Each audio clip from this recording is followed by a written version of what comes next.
At some point, Australia turned basic living into a luxury product. You're expected to earn more, accept less, and smile while doing it. A normal house now costs the kind of money that used to come with ocean views, land, and a personality. The cities call this growth. Your bank account calls it a hostage situation. But here's the part nobody likes to admit. Outside the big capitals, beyond the auctions, the traffic, the delusion, there are towns where life hasn't lost the plot. Places with jobs that pay properly, houses that don't require generational wealth, and weekends that don't involve recovering from rent anxiety. These towns don't scream for attention. They don't trend on TikTok. They don't get hyped. And that's exactly why they still work. Today, we're talking about 8 of the most underrated towns in Australia you could actually move to and reclaim a life that isn't permanently on hard mode. Let's get into it. Number 8. Ballarat, Victoria. Kicking things off with Ballarat, and this place is underrated for the dumbest reason possible. People think it's just cold and boring. That's it. That's literally the only reason this gem gets overlooked. Here's what people miss. Ballarat's got about 115,000 people, which means it's big enough to have everything you need. Hospitals, universities, shopping centers, decent coffee, but small enough that you're not spending 2 hours in traffic to buy milk. The commute to Melbourne is only 90 minutes by train, so you can still pretend you're metropolitan on weekends. The town's absolutely loaded with history from the gold rush era. Sovereign Hill's here, and while some people dismiss it as a tourist trap, it's actually a fascinating glimpse into Australia's history. You can buy a 3-bedroom house with a yard for what you'd pay for a shoebox apartment in Brunswick. Actually, scratch that, for what you'd pay for parking in Brunswick. The job market's decent too. Healthcare, education, government services, and manufacturing all have a presence here. Downside? Yes, winter. It gets properly cold. We're talking scraping ice off your car and questioning all your life choices cold. But you know what? That's what heating and good insulation are for. Plus, you'll actually be able to afford heating bills when you're not hemorrhaging money on rent. Ballarat is left out because Australians can't see past the weather forecast. Number 7. Geraldton, Western Australia. Right. Heading over to Western Australia's Midwest coast for Geraldton. And this place is underrated for one simple reason. Most people don't even know it exists. Seriously, ask 10 Aussies to name a WA coastal town, and you'll get Perth, Margaret River, Broome, maybe Esperance. Geraldton? Blank stares. Population about 40,000. And it's one of those places people drive past on their way to somewhere else without realizing what they're missing. Which is ridiculous because Geraldton's got everything coastal towns are supposed to have, minus the insane prices and tourist hordes. The beaches are absolutely stunning. Proper white sand, turquoise water, and you can actually find a spot to put your towel down without playing human Tetris. The water's warm, the weather's brilliant, way better than Perth's summer furnace or the East Coast's humidity, and yet nobody talks about it. Why is it ignored? Because it's not far north enough to be exotic like Broome. Not south enough to be trendy like Margaret River. It's stuck in the middle doing its own thing, and everyone ignores it. Which, honestly, works out great for the people who live there. The port's a major employer, and there's enough economic diversity that you're not completely stuffed if one industry has a wobble. The Aboriginal heritage here is significant too. The area has been continuously inhabited for thousands of years, and there's brilliant rock art and cultural sites nearby. But because Australian tourism is obsessed with Uluru and not much else, Geraldton's cultural richness gets completely overlooked. Number 6. Orange, New South Wales. Orange is severely underrated, and the reason why is particularly annoying. It's inland. That's it. Never mind that it's only 250 kilometers from Sydney and has a quality of life that Sydney can only dream about. Population's around 42,000. And it's got this perfect mix of country charm and city sophistication that's really hard to find. But people dismiss it as just a country town without ever visiting. The food and wine scene here is phenomenal. We're talking proper paddock-to-plate restaurants, cool climate wines that are winning international awards, and produce that'll make you weep with joy. Orange has more restaurants per capita than most Australian cities, and the quality is outstanding.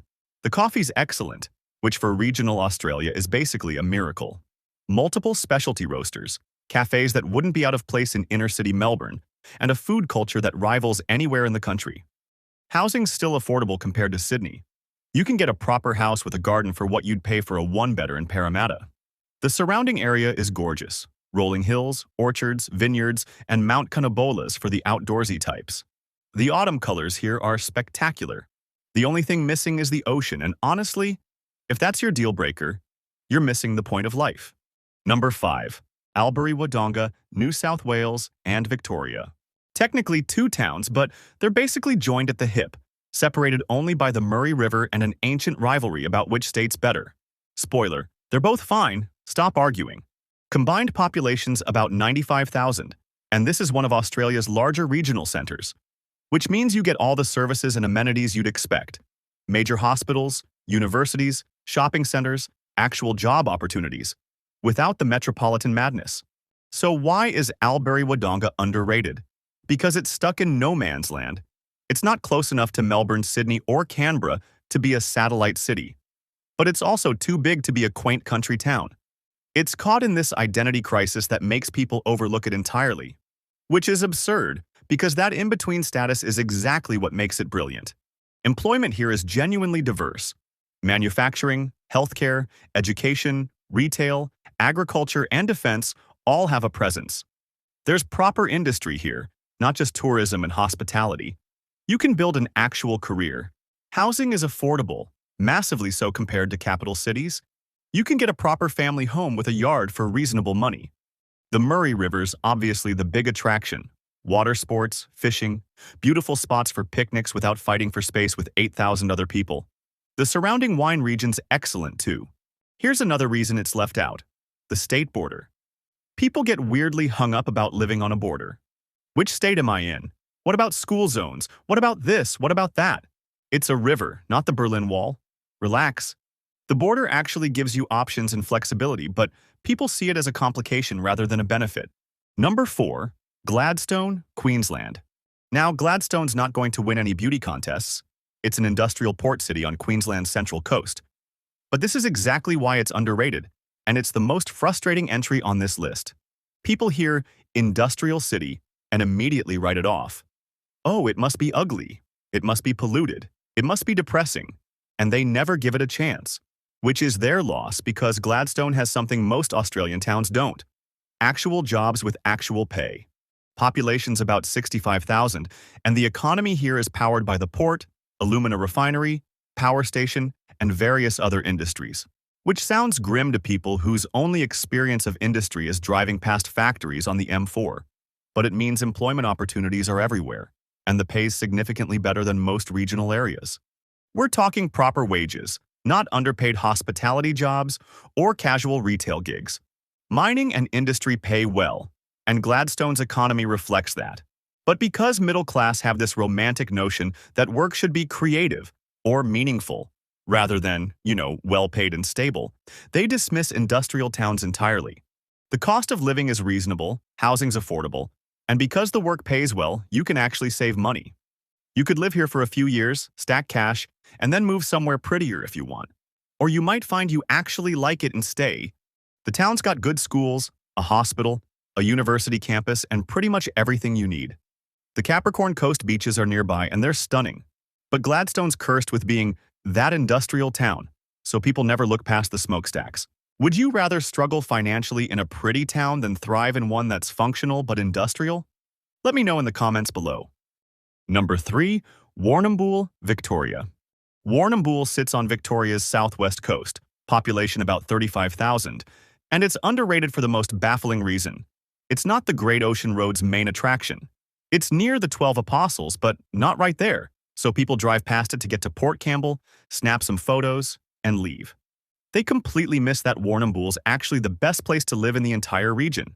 This town's got everything: beaches, history, culture, actual economic diversity, and it's not completely overrun with tourists yet. But because it's not Lorne or Apollo Bay, the trendy Great Ocean Road spots, people ignore it, which is madness. The southern right whales calve in the bay here between May and September, and you can watch them from the shore. They literally swim into the harbor with their babies. It's one of the most incredible natural phenomena in Australia, and it's free. Just rock up and enjoy nature being spectacular. Beyond whales, the coastline here is stunning. The 12 Apostles are only 30 minutes away. The beaches are beautiful, and Logan's Beach is perfect for families. The surf's decent too. But people have decided that Torquay is the only Victorian surf town worth considering, so Warrnambool gets overlooked. The economy isn't just tourism. There's Fonterra's cheese factory, healthcare, education, retail, and a growing tech sector. The university campus brings students and energy to the town. There's enough industry that you're not completely dependent on tourism dollars, which makes it more stable than places like Port Campbell or Lorne that live and die by tourist seasons. Number 2. Mackay, Queensland. Mackay's on Queensland's central coast, population about 80,000, and it's underrated for the simplest reason: nobody knows where it is. Seriously, most Australians can't point to Mackay on a map. It's geographically lost in the public consciousness. Everyone obsesses over Cairns or the Gold Coast, maybe Townsville, and Mackay just quietly gets on with being excellent. It's between Townsville and Rockhampton, which apparently means it's invisible, not touristy enough to be on the radar, not small enough to be quaint, just ignored.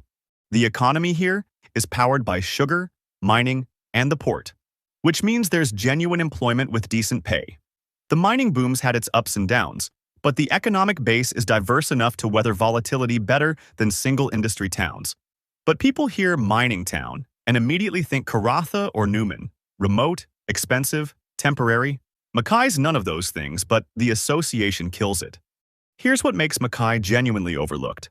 It's got everything you want from coastal Queensland: beaches, warm weather, tropical vibes, without the tourist chaos or inflated prices. The beaches here are beautiful, proper tropical North Queensland beaches with palm trees and warm water. Harbour Beach is stunning, and the Marina Precinct has been redeveloped beautifully. Why else is Mackay ignored? The cyclone risk. Yes, you're in cyclone territory, so you need to be prepared for that. And Australians panic about cyclones despite most of them being non-events. But the Cyclone Association is enough to scare people off, which keeps prices down and the town less crowded. Number 1. Bundaberg, Queensland. Taking out the top spot is Bundaberg, and it's overlooked for the most ridiculous reason imaginable. People only know it for rum. That's it. Australia's best-known rum is made here, so people have decided that's all Bundaberg is. Yes, it's the rum town. And no, everyone's not drunk all the time. Because beyond being the birthplace of Australia's favorite hangover, Bundaberg's actually one of the best places to live in the country, and it's criminally overlooked. Population's about 70,000. It's on Queensland's central coast about 4 hours north of Brisbane, and it's got everything you need. The weather's brilliant. Subtropical warmth without far north Queensland's intensity or Brisbane's humidity. The beaches are beautiful, uncrowded, and you're near the southern Great Barrier Reef. Monrepo Beach is where loggerhead turtles nest, and watching baby turtles hatch and waddle to the ocean between November and March is one of nature's most incredible sights. It's free, it's magical, and most Australians don't even know it happens. But Bundaberg's underrated because it's not cool. There's no celebrity chef restaurants, no trendy bars, no Instagram-famous landmarks beyond the rum distillery. It's just a proper working town with good schools, a hospital, modern shopping centers, and a university campus. Apparently, functional and affordable isn't aesthetic enough. The region produces incredible food: fresh seafood, tropical fruit, macadamias, avocados, and the farmers' markets are brilliant. The coffee scene's improved dramatically in the last few years, and there's enough decent restaurants to keep things interesting. But if you want actual quality of life over posting about quality of life, Bundaberg's brilliant. The irony is, these places are underrated for exactly the reasons that make them brilliant. They're overlooked, so they're affordable. They're not trendy, so they're not gentrified. They're not famous, so they're not overcrowded. Maybe being undervalued isn't such a bad thing after all. If you've lived in any of these places, drop a comment and let us know what it's really like. And if you reckon I've missed somewhere brilliant, tell me about it. Just please, don't all move there at once and ruin the affordability. That would defeat the entire point. Thanks always for watching. Cheers.